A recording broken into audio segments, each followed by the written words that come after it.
দেশ জুড়ে আলোচনায় এক চাঞ্চল্যকর প্রতারণার ঘটনা। অভিযোগ উঠেছে বিএনপি চেয়ারপারসন খালেদা জিয়ার কণ্ঠ নকল করে কোটি কোটি টাকা হাতিয়ে নিয়েছেন এক ব্যক্তি।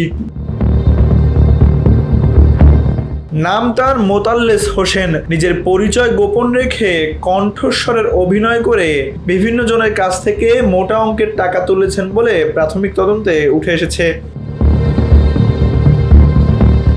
বাংলাদেশ ফাইন্যান্সিয়াল ইন্টেলিজেন্স ইউনিট বা BFIU জানায় 11 মাসে তার ব্যাংক হিসাবগুলোতে জমা হয়েছে প্রায় 26 কোটি টাকা। বিশেষভাবে মাত্র 3 মাসে একটি ব্যাংক শাখায় এসেছে প্রায় 6 কোটি টাকার বেশি। অথচ আয়কর নথি বলছে তার মোট সম্পদ 34 লাখ টাকারও কম।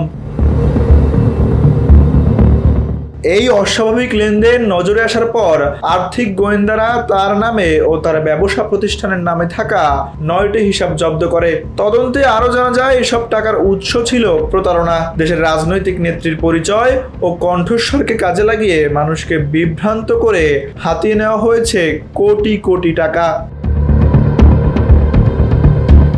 মজার ব্যাপার হলো এই ব্যাংক হিসাবের নমিনি হিসেবে রয়েছেন পুলিশের উচ্চ পদে থাকা এক কর্মকর্তা মোহাম্মদ কাইয়ুমুজ্জামান, যিনি বর্তমানে নৌ পুলিশে কর্মরত।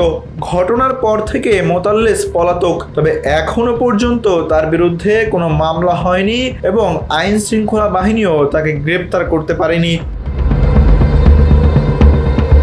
Tanvir Ahmed, NPB news.